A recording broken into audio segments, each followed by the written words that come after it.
My first career was as a journalist. I'm talking back when I was a teenager on the high school newspaper.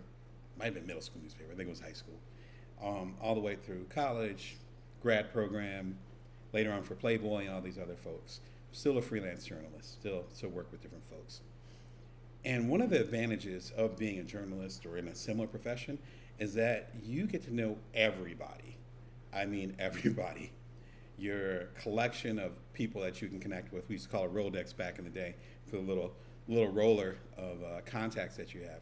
All the people in your Rolodex, it was extensive, from lawyers to carpenters to plumbers to artists to vagabonds, you name it, because you need sources for the publication that you're doing, but you're also outside, ideally in the neighborhoods that you cover, whether I was living in Silicon Valley or I was back in Detroit going to school or whatever, I was always outside connecting with new people.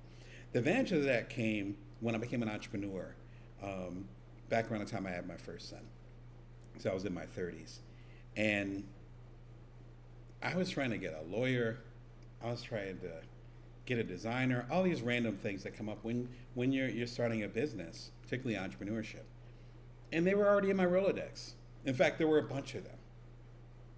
What I'm imploring you to do is I happen to get lucky because the profession I had before becoming an entrepreneur, before hanging out with you as a business coach, before becoming an author and all those things, my profession encouraged me to have a diverse amount of people in my world.